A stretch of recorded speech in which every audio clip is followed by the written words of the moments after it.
Just stop giving up for once. There's a moment, quiet, invisible, almost forgettable, where most people decide the rest of their lives without realizing it. It's the moment when resistance shows up, when the weight gets heavy, when the results don't come fast enough, and a voice whispers, maybe this is enough. Not loudly, not dramatically, softly, reasonably, disguised as logic. And that's how dreams actually die, not with failure, but with permission. Permission to stop, permission to settle, permission to give up just this once. But listen closely. Every empire that ever rose, every life that ever broke through limitation was built by someone who refused that permission. Thomas Edison didn't invent the light bulb because he was smarter than everyone else. He invented it because he outlasted everyone else. Failure after failure didn't mean stop to him. It meant information. Abraham Lincoln lost elections, businesses, reputation over and over, yet something inside him refused to sit down. Walt Disney was told he lacked imagination. Henry Ford went bankrupt. Carnegie started with nothing but a burning clarity that poverty would not own him forever. What separated them from the millions who faded quietly into average wasn't talent, it was decision. A deep, internal, non-negotiable decision that said, I will not quit on myself. And here's the truth most people never confront. You don't give up because you're incapable. You give up because you're uncomfortable, because growth hurts, because uncertainty feels unsafe, because your identity is being challenged and the old version of you is fighting for survival. But transformation has always required discomfort. Muscles don't grow without tearing, diamonds don't form without pressure, and a powerful life does not emerge without moments where quitting feels like relief. The problem isn't that you're tired, it's that you've been tired without meaning. Fatigue without purpose drains you. Fatigue with purpose forges you. When you know why you're pushing, the pain transforms. Suddenly, the late nights aren't suffering, they're preparation. The rejection isn't humiliation, it's alignment. The delay isn't denial, it's development. Belief is not something you wait to feel. Belief is something you build through action. Confidence doesn't come first, courage does. You act while afraid, you move while uncertain, and every step you take rewires your nervous system to understand a new truth. I can handle more than I thought. That's how identity changes, not through affirmations, but through evidence.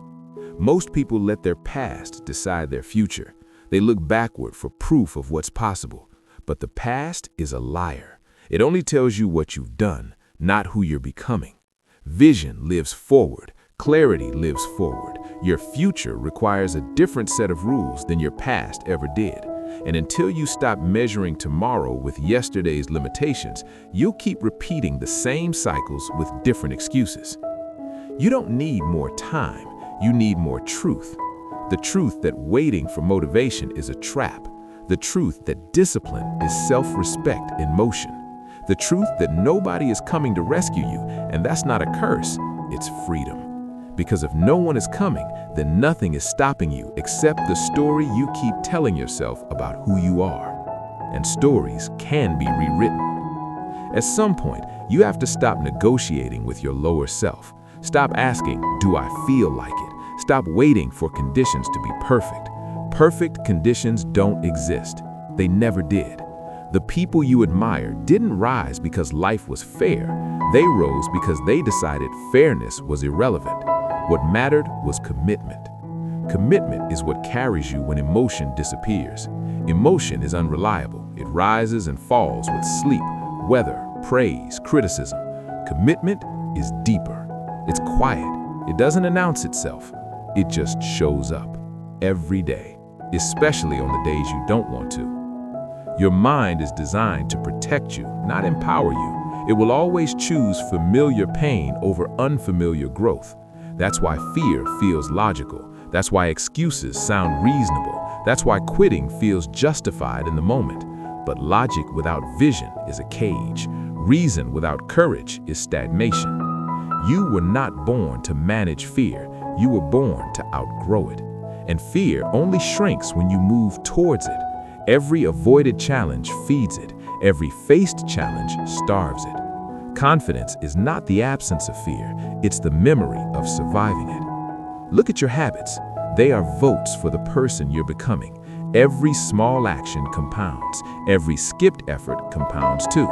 Success is not one massive breakthrough. It's the quiet accumulation of thousands of decisions where you chose growth over comfort.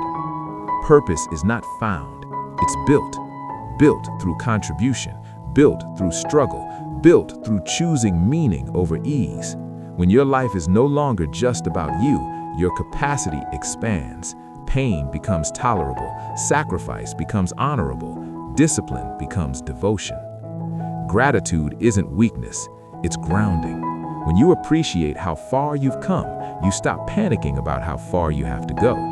Gratitude stabilizes your nervous system so you can play the long game, and life rewards those who can endure without becoming bitter. Adaptability is power. Rigidity breaks. Flexibility survives. The world will change, your plans will be challenged, the path will twist, but resilience is not stubbornness, it's responsiveness. It's learning, adjusting, and continuing without losing belief. Every setback is a classroom, every obstacle is instruction. The only failure is refusing the lesson. When you stop learning, you stop growing, and when you stop growing, you start dying, slowly, quietly, comfortably. You don't need to see the whole path. You just need to take the next step with integrity. Momentum creates clarity, not the other way around. Action sharpens vision. Movement dissolves doubt. And understand this, giving up doesn't end the pain. It just postpones it. Regret lasts longer than effort. The weight of unrealized potential is heavier than the weight of discipline. Years from now, you won't remember the discomfort of pushing. You'll remember whether you honored what you knew you were capable of. There will be moments when nothing works, when effort seems invisible, when the world doesn't respond. That's not the signal to stop.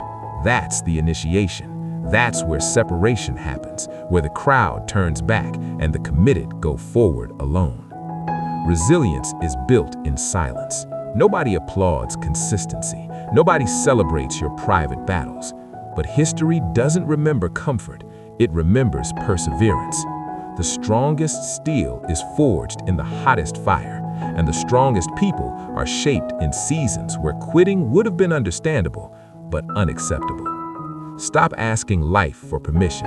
Stop waiting to feel ready. Readiness is earned through repetition, through failure, through humility, through standing back up without drama. You are closer than you think, but only if you keep moving. Most people quit inches before the breakthrough, not because they lacked ability, but because they misinterpreted resistance as a sign to stop instead of a sign to strengthen. Your future self is watching every excuse, every delay, every moment you choose comfort over courage. And that future self is either thanking you or resenting you. So just stop giving up. For once. Not forever. Just today. Just this hour. Just this decision. Stay in the fight long enough for your identity to catch up to your vision. Because the moment you stop quitting is the moment everything begins to change. And when you stay, when you don't escape, don't numb, don't rationalize your exit, you start to feel something unfamiliar rising inside you. Strength. Not loud strength, not ego strength. The quiet kind. The kind that doesn't need validation. The kind that knows it can endure. Endurance is a rare currency now. Most people want speed, hacks, shortcuts, overnight success. But the universe has never rewarded impatience. It rewards alignment. It rewards consistency. It rewards those who can sit in uncertainty without abandoning themselves. Think about that for a moment. How many times did you leave yourself behind? How many times did you say, "I'll try," when you already planned your escape? How many times did you betray your own potential for temporary relief? That betrayal is what hurts, not the failure. Failure strengthens you. Self-abandonment weakens you. Reclaiming your power begins with one brutal act of honesty, admitting where you've been quitting, not out loud, not to anyone else, to yourself, because awareness is the first form of control. Until you see the pattern, you are the pattern. Once you see it, you can interrupt it. You can pause before the old reflex kicks in. You can choose a different response. And that pause, that split second of consciousness, is where freedom lives. This is where mindset stops being a buzzword and becomes a weapon. Mindset is not positive thinking, it's disciplined thinking. It's choosing interpretations that empower instead of weaken. Same event, different meaning, completely different outcome. When something goes wrong, you can ask, why does this always happen to me? Or you can ask, what is this demanding that I become? One question shrinks you, the other expands you. Belief is born here, not in certainty, but in choice. You choose to believe that effort matters, even when results lag. You choose to believe that character compounds, even when progress is invisible. You choose to believe that the unseen work is shaping an inevitable outcome. Clarity doesn't come from thinking harder, it comes from committing deeper. When you decide who you are and what you stand for, decisions simplify, distractions lose power, noise fades, vision sharpens. Vision is not fantasy, vision is responsibility. It's seeing the future and agreeing to pay the price in the present. Every meaningful life is prepaid with effort. There are no exceptions. And discipline, real discipline, is not punishment, it's protection. It protects your future from your impulses. It protects your dreams from your moods. It protects your identity from erosion. Action is where philosophy becomes flesh. Without action, insight is entertainment. With action, it becomes destiny. The smallest consistent action beats the grandest intention every time. You don't rise to the level of your goals, you fall to the level of your standards. Standards are non-negotiable behaviors. They are who you are on bad days. They are what you do when no one is watching. Gratitude grounds you here. Not gratitude for comfort, but gratitude for capacity, for lungs that breathe, for legs that move, for a mind that can learn. Gratitude keeps you from turning ambition into bitterness. Adaptability keeps you alive. The rigid break, the adaptive evolve. You can change strategy without changing commitment. You can rest without quitting. You can pivot without abandoning the mission. Resilience is not toughness, it's recovery. It's how fast you return to center after impact. Life will hit you, that's guaranteed. Your power is how quickly you stand back up without letting the hit redefine you. Learning is the tax you pay for the life you want. Ignorance is expensive. Humility is affordable. Every great builder was first a relentless student. And through all of this, remember, you are not late, you are not broken, you are not behind. You are in training. The pressure you feel is not meant to crush you, it's meant to reveal you, to strip away what's false, to expose what's real. So stay. Stay when it's boring. Stay when it's lonely. Stay when the results whisper instead of shout. Stay long enough to meet the version of you that only shows up after most people quit. Because that version, that relentless, grounded, self-respecting version, is the one who changes everything.